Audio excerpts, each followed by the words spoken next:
Welcome to today's 10-minute podcast powered by OMNI Layne Counseling. We have Richard Layne and Amely. Am I pronouncing it right? Cardenas? Cardenas. Okay. All right. That's great. Welcome. I'm excited to kick off this podcast with you. This is our inaugural episode. And so, Richard, let me start with you first. Where is OMNI Layne Counseling located in San Antonio, Texas?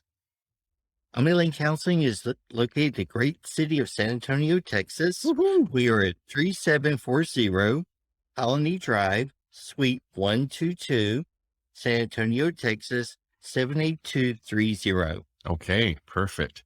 I know that you serve many clients from your office there, but you also serve them remotely. Yeah, Amely? Yes, we do have telehealth services. We do it through Zoom, and I know some counselors also do it by phone if need be. Okay. And has that been a very popular option over the last 2 years?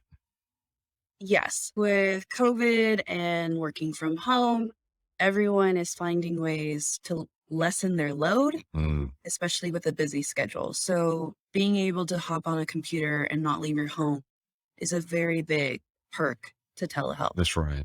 I'm curious, Richard, when you are serving a client in a session in person versus telehealth, what are your observations of the two different environmental platforms?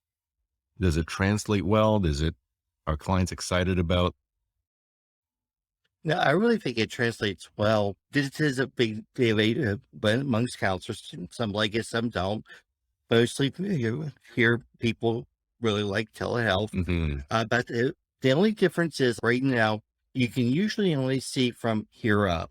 That's the only real drawback because we're looking for all kinds of body signs from the client. For Mhm. instance, are their legs shaking, bouncing? What is they're doing? For instance, are they doing this the entire time? There are many things that go into our assessment, not just what the client tells us, but actually what we're observing as well. Sometimes the Observation is facial interesting. features don't show up. Mhm. Overall, it's served you well along with the client. Okay. Absolutely. And let me say one more thing about telehealth as well. Most people started using counselors anyway, started using telehealth 2020. We had actually been using telehealth services for 2 years before 2020. Ooh. So we were very versed in when it came around. We were absolutely 100% set up and ready for it. Mhm. So we have at least 2 more years of experience doing telehealth than other counseling organizations or counselors. That's brilliant.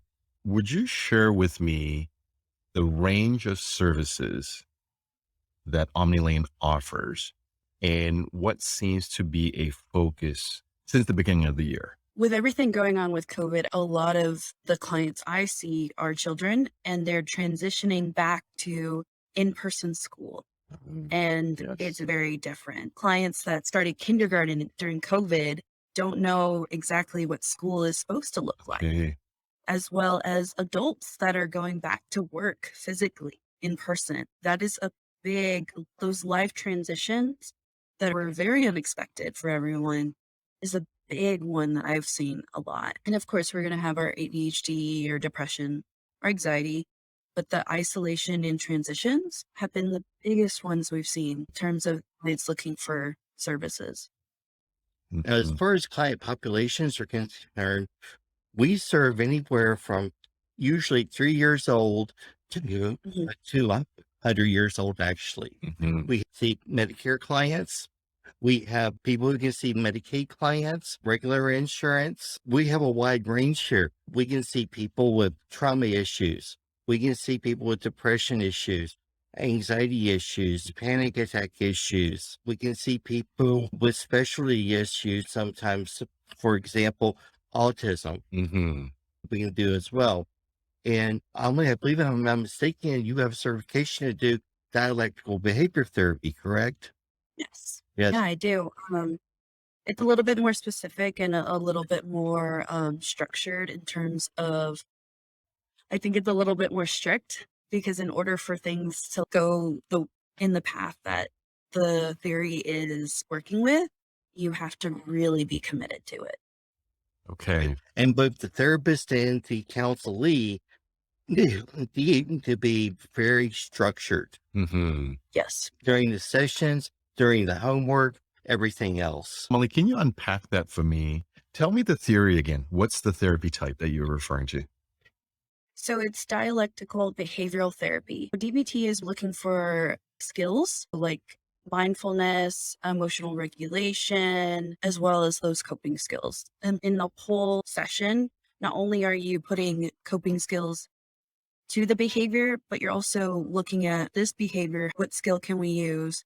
As well as it's a lot of targeting and tracking Mm-hmm. these behaviors. So a lot of the times I'll give a behavior tracker so that they can kind of, hey, did we do a lot of lying this week? Did we have a lot of moments of contact issues, not wanting to listen to parents and things like that? So it's very structured in the terms of you have to be very honest about the behavior. Mm. If you're not and you don't turn in the homework, where's that commitment? Where's your effort level? Like, are you being completely honest about the behaviors that you wrote down or the lack of behaviors that you didn't write down? Okay. I'm the client or the patient, and I engage in DBT with you.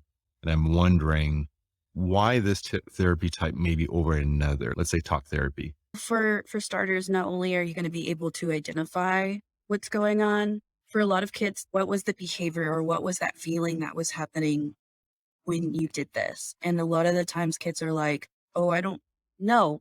Like, Mhm. I don't remember. So the tracker in that moment, you can write down, I was feeling a little bit suicidal. I was feeling angry Mhm. because I felt this. I did this. So it's a lot of identifying now with a little bit of coaching in terms of coping skills. It's now attaching that.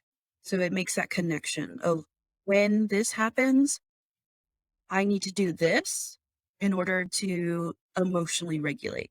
Okay. If I'm able to use some mindfulness, which is being in the present and taking a second to breathe and really just, hey, I'm okay. Let me look at my surroundings. Let me focus on something else that's not making me upset or not making me Mm. angry. And that connection is built versus very blocky. Mm-hmm. Like, I'm feeling this, but I don't know what to do. Mm-hmm. Or I've done this, but I don't know when to do this. Like the coping skills. Like, I don't know when to incorporate coping skills. And of course, I always tell my clients the best time to practice those coping skills is when you're calm, Mm. but also when things happen. It's okay. You've practiced them so much. Now let's do it when you're upset or when something isn't going the way you planned it. Okay. So it's very much trying to bridge that connection That sounds between good. the two. You've had great success with younger clients with Yes. DBT. Yes. Okay. Brilliant. Any final comments from today's episode, Amelie, that you'd like to share? Yeah. OMNI Layne Counseling is here for you. I think the biggest step in terms of finding the goals or accomplishing your goals is to either start by listening to our podcast or by looking a little bit more about what therapy could mean for you, or even just giving us a call and making that first appointment. Those are major steps into the right direction. Mm-hmm. Richard, any final words? Yes, also here at OMNI Layne Counseling, we have 12 counselors right now. Unfortunately, like everybody else, we are full, okay? But we do our best to get you in as soon as possible. We have a waiting list that we work with sometimes, and sometimes we get you in immediately. It just depends on the situation. We have both male and female counselors. We work with children and adults. And we have been very successful with our clientele over the years. That's wonderful. OMNI Layne Counseling has actually been in business for approximately 15 years right now. Mm-hmm. That's great. On behalf of Richard and Amelie, thank you for watching or listening to this podcast. And join us next week as we continue again with the next podcast from OMNI Layne Counseling.